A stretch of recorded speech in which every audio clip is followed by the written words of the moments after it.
David Kassan. David Kassan. What's important about painting Holocaust survivors that you made it a campaign? Yeah, it's kind of almost become, it was like a series of paintings I wanted to do at first, and then it turned into like a mission in a way. I'm a painter who paints humanity, that I want to paint human beings in their truest, most authentic way. And to paint Holocaust survivors and hear their authentic, truthful stories that I kind of want to embed in amber. And that's what paintings kind of do. They become these sacred objects that kind of are indelible. You can't erase them. They're sacred objects. I wanted to make paintings that would be like that. And their stories are so honest.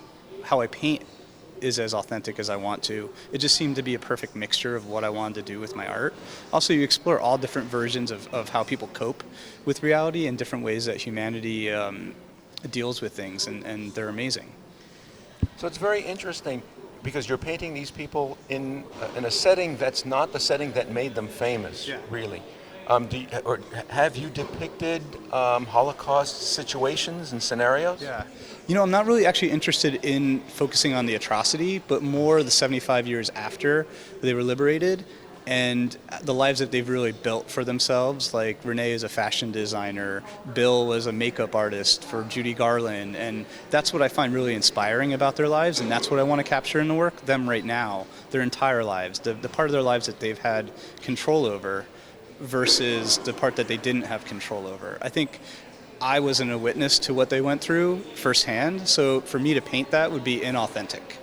I want to paint them right now, and I want to focus on the thriving families that they have, the careers that they've built, the companies that they've built, you know, just how they've thrived, and I find that really inspiring.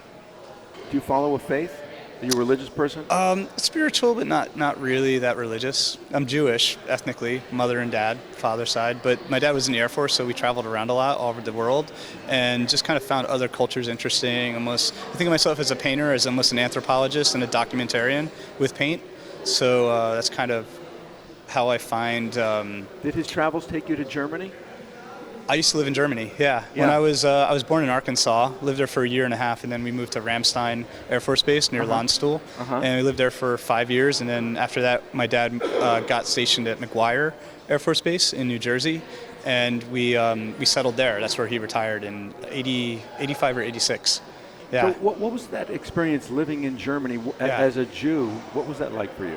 You know, it was really confusing when I was a kid, but we were in West Germany at the time, and that's what we didn't live in Germany, we lived in West Germany during the 80s and everything, and it was I was very, very young, so everybody spoke English. It was a military base pretty much that we were living on. We didn't really leave the military base unless we'd go we'd do trips, and we did Volksmarches, which is they're hikes all through different parts of Germany where you hike like 10 kilometers and then you get a medal at the end. And so I didn't do any of the hiking. I was being pushed in a stroller. So I had two older brothers that were 9 and 12 years older than me that would push me through the different places, all through the German mountainside and everything. So it was pretty crazy. I didn't really think about anything being like any negativity against Germans or anything, or any real anti-Semitism when I was little. I faced that a little bit more when I was in New Jersey, where after we settled in the States, like kids throwing pennies at me, and I was like, I don't know anything about really my culture, being Jewish. So I was like, what does that even mean?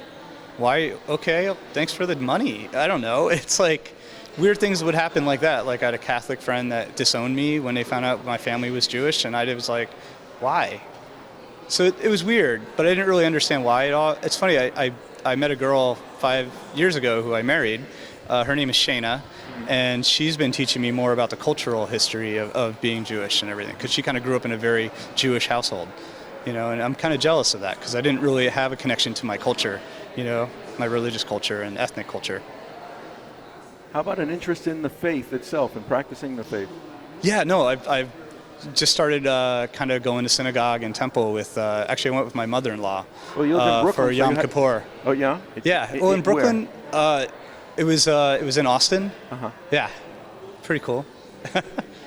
Got to fast.